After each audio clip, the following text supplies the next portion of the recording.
अस्सलाम वालेकुम। जैसे कि आप सब जानते हैं कि हमारा जो आज का सेशन है वो थिंक पॉजिटिव, हमारा हमेशा ही वैसे सेशन होता है वो थिंक पॉजिटिव होता है, लेकिन जो मेरा टॉपिक है आज थोड़ा सा डिफरेंट है। टॉपिक का नाम है यकीन, सब्र और शुक्र।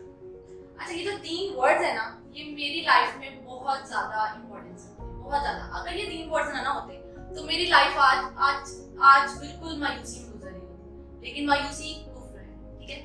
तो लॉन्ग स्टोरी शॉर्ट, मेरी मदर को 2019 में कैंसर डायग्नोज हुआ था।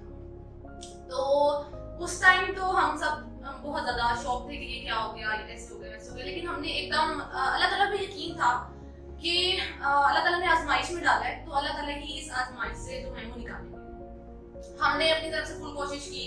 हमने कहा कि अगर हम भी उनको शो करवाएंगे तो क्या पता, मतलब वो भी क्या पता नहीं वो भी वीक हो जाएंगी, हम स्ट्रॉन्ग रहेंगे तो हमें देंगे वो स्ट्रॉन्ग रहेंगी। ट्रीटमेंट स्टार्ट हुआ, उनका कीमो हुई और क्या कहते हैं सर्जरी हुई, ठीक हो गया। 2020 में उनकी सर्जरी हो गई।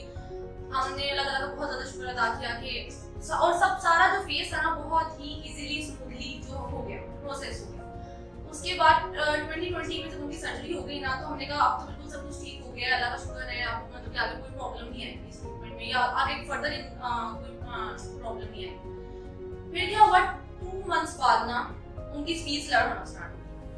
हमने कहा ये स्पीच लर्न का मतलब कि उस सर्जरी से क्या लेना देना और किसी भी चीज से क्या लेना देना ना, उस टाइम हमें आइडिया नहीं हुआ कि ये जो स्पीच लर्न हो रही है उसका ब्रेन से कनेक्शन हो रहा है।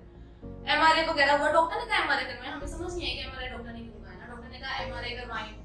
एमआरआई करवाया तो एमआरआई में उनको ब्रेन ट्यूमर डायग्नोज हुआ और उनका जो ब्रेन ट्यूमर था वो उसी जो पहले वाला कैंसर था उसी से 1 मिनट जो है ना आफ्टर सर्जरी वो उनका ब्रेन में चला गया। अब तब भी हमें यही था कि मतलब रोना आया, लेकिन एक जगह यही था कि अगर हम अभी स्टॉप हो गए, हमने अभी अपनी मतलब कि मदर को ऐसे छोड़ दिया कि ओ अब ये क्या हो गया, उनके सामने रोने लग गए, तो फिर तो उनके लिए भी मुश्किल हो जाएगा और हमारे लिए तो ऑलरेडी मुश्किल है ही है और उनके लिए उससे भी ज्यादा मुश्किल है। फिर दोबारा से वो यकीन आ गया, अल्लाह ताला से बहुत सारी दुआएं की कि मतलब कि इनका ट्रीटमेंट जो आगे फर्दर जो है वो जल्दी से ठीक हो जाए। वहीं से दोबारा से स्टार्ट हो गया ट्रीटमेंट, उनकी क्या कहते हैं ब्रेन ट्यूमर का ट्रीटमेंट स्टार्ट हो गया, रेडिएशन होना स्टार्ट हो गई कराची से। उसके बाद फिर ना ग्रेजुअली ना उनमें इंप्रूवमेंट नहीं, ठीक है, जैसे वो पहले थी ना 2019 से जब हमने ट्रीटमेंट स्टार्ट करवाया था उनका, उसके बाद ना इंप्रूवमेंट नहीं है। 2021 के मिड में डॉक्टर ने मुझे कहा, मतलब सिर्फ मुझे बताया कि आपकी मदर के पास ना सिर्फ 5 to 6 मंथ्स है।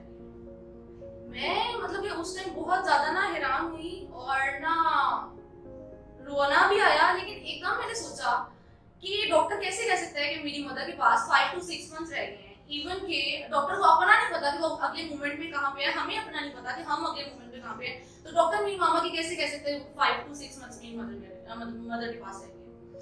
हमने फिर भी हिम्मत नहीं हारी, फुल अल्लाह ताला पे यकीन था, ट्रीटमेंट करवाया।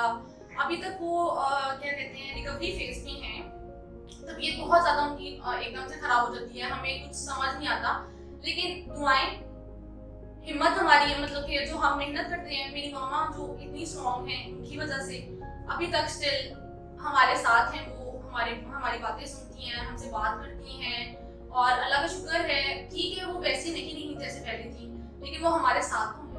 और ये मुझे लगता है कि सबसे बड़ा जो मुझे इसमें बेनिफिट दिया ना वो एक यकीन, जो हमारा अल्लाह ताला पे यकीन, वो नहीं टूटा कभी। अभी भी जब भी मतलब कि इवन कि मैं उनको जब स्माइल भी करती हूँ ना, स्माइल करते देखती हूँ, तो मेरे मुंह से सिर्फ यही निकलता है भाभी ये लाइक रबी मत कर दी, कि मतलब कि वो हमें देख रही हैं, हमें सुन पा रही हैं, हम उनसे बात कर पा रहे हैं, वो हंस रही हैं हमें देखकर, खुश हो रही हैं, तो मेरे लिए इससे बड़ी बात कोई नहीं हो सकती कि वो हमारे साथ। उसके बाद आ जाता है सब्र का फेस। अच्छा, जब मुझे ना जॉब का हमेशा से बहुत ज्यादा शौक था, बहुत ज्यादा। मैं ना पापा को हमेशा से कहती थी कि मैंने करनी है, तो मुझे ना मेरे फादर यही कहते थे, अच्छा बैचलर्स में थोड़ी टफ स्टडीज थी, टाइम नहीं मिलता था, सुबह 8 से 4 बजे क्लासेस, उसके बाद जॉब नहीं हो पा रही थी। तो ना एमफिल हुआ, एमफिल में मेरी ना वीकेंड क्लासेस होती थी और वीकेंड क्लासेस और इवन इवनिंग में होती थी। तो तब ही जब मैंने एमफिल में एंटर हुई ना, तो उसकी तभी मामा की ना तबीयत खराब हो गई और मेरा फुल प्लान था कि मैं जॉब करनी है। अच्छा, मामा की जब तबीयत थोड़ी सी ठीक हुई, हमने जब पहले वाला कैंसर ट्रीट करवाया, तो उसके बाद ना पापा को मैंने कहा मैंने जॉब करनी है। पापा मुझे बेटा अभी सर्दियाँ हैं, बहुत ज्यादा सर्दी है, सर्दी लग जाएगी, ये क्या रीजन है? गर्मी है, बहुत ज्यादा गर्मी लग जाएगी। मैंने कहा मुझे मतलब कि मेरा ड्रीम है जॉब करना, मैंने जो पढ़ा है मेरा दिल करता है मैं उसको इम्प्लीमेंट करूँ, तो उन्होंने मुझे नहीं करने दी। अच्छा एक ये बात है कि मैं अपने पेरेंट्स की बहुत ज्यादा मानती हूँ, मैं अपनी मामा की बहुत ज्यादा मानती हूँ, मैं अपने पापा की बहुत ज्यादा, और स्पेशली पापा की। मुझे ऐसा लगता है कि मेरे फादर जो मुझे कह रहे हैं ना, वो अगर मैं उनको अपनी बात से सेटिस्फाई कर पाती हूँ तो ठीक है, अगर वो मेरी बात से सेटिस्फाई नहीं ना होते मैं वो काम, और अगर मैं सेटिस्फाई करके वो काम कर लेती हूँ ना, उसमें हमेशा मुझे ना कामयाबी। तो मैंने छोड़ दिया, मैंने कहा चलो ठीक है। उस टाइम मुझे जॉब ऑफर्स भी काफी थी और ना एमफिल का स्टार्ट भी था, और इवन कि एमफिल के बाद भी मुझे ना आती रही थी, लेकिन मैंने कहा कि सबसे प्रायोरिटी में मेरी मामा है, ठीक है। अगर मैं जॉब पे चली जाती तो मुझे यही डाउट रहना था, पता नहीं वो क्या कर रही है, ठीक से है कि नहीं, क्योंकि उनके ट्रीटमेंट की एक चीज है ना वो मुझे पता थी। डायरेक्ट डॉक्टर से मेरा कांटेक्ट होता था, हर चीज का मुझे पता होता था। इवन कि अगर उनकी तबीयत अचानक खराब भी होती थी ना, तो वो मुझे ही पता होता था कि कैसे उनको थोड़ा सा ना ठीक करना है। तो मेरे माइंड में यही था कि इतना मतलब कि डिपेंडेंट नहीं, इवन घर वाले भी मेरे पे डिपेंडेंट थे, तो मैं उनको छोड़ के कैसे जा सकती हूँ। मैं छोड़ दिया, सब छोड़ दिया। मैंने कहा आयशा सब्र कर लो, कोई बात नहीं, इस पॉइंट में नहीं तो किसी और पॉइंट पे तो जाके, मतलब एक लाइफ के किसी पॉइंट पे तो जाके तुम्हें मौका मिलेगा ना करने का। फिर मैंने मतलब ये छोड़ दिया, सोचना भी छोड़ दिया। ठीक है, अल्लाह ताला से बहुत सारी दुआएं की, इवन कि मैं अल्लाह ताला से अपनी छोटी छोटी चीज की दुआएं करती हूँ कि अगर मेरे बाल भी टूटे, मैं कहती हूँ अल्लाह ताला प्लीज बाल ना मेरे टूटे। इतनी चीजों में मैं ना उन पे डिपेंडेंट होती हूँ, मुझे लगता है कि किसी और पे डिपेंडेंट होने से अच्छा कि आप सिर्फ और सिर्फ अल्लाह ताला पे डिपेंडेंट हो। तो उसके बाद क्या कहते हैं, छोड़ दिया। उसके बाद हम इधर शिफ्ट हो गए, ठीक है। फिर आते हैं शुक्र की बात, फिर हम हो गए इधर शिफ्ट, ठीक है। जब हम शिफ्ट हुए तो ये मतलब कि ऑफिस मिला तो इतने अच्छे लोग मिले, इतना अच्छा ऑफिस मिला। मैंने कभी भी नहीं सोचा था, कभी भी नहीं अपनी लाइफ में, कि ये मेरा घर होगा और ये मेरा ऑफिस होगा, जहाँ पे मेरी मामा भी मेरे पास होंगी और उनके लिए भी मैं मतलब कि अवेलेबल होंगी ऑल टाइम। क्योंकि मुझे ये है कि मैं वैसे ऑफिस में ऑफ करूँ ना करूँ, लेकिन मुझे ऑफिस वाले मेरी मामा के लिए कभी भी जाने की जरूरत है, कभी भी। तो वहाँ पे भी मैं अवेलेबल हो सकती हूँ और मैं अपना ड्रीम भी कंप्लीट कर सकती हूँ। तो मेरे लिए ये 3 वर्ड्स जो है ना बहुत ज्यादा मायने रखते हैं।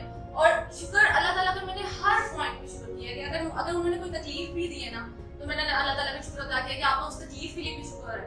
और अगर उन्होंने कोई आजमाइश में डाला है तो उसके लिए भी कहा है कि आप इस आजमाइश से निकाल दें, इसमें कोई ना कोई बेहतरी होगी। और अगर कोई खुशी देते हैं तो ऑब्वियसली उसके लिए भी शुक्रिया अदा किया अल्लाह ताला का। तो ये जो 3 वर्ड्स है ना, अगर आप लोग भी अपनी लाइफ में यकीन, सब्र और शुक्र इंप्लीमेंट कर लेंगे ना, तो आप लोगों की लाइफ में एट द एंड आपको किसी ना किसी पॉइंट पे रिवॉर्ड मिलेगा ही मिलेगा। और अपने पेरेंट्स की बात को कभी भी इग्नोर मत करें, उनसे लड़े मत उस बात के लिए, ठीक है। अगर आप उनको प्यार से मना लेते हैं उस बात के लिए तो ठीक है, मतलब थोड़ा सा आप कह देते हैं कि नहीं हमने करना, अगर वो सेटिस्फाई वाकई हो जाती है तो कर लें, अगर वो नहीं होते तो उस काम में आगे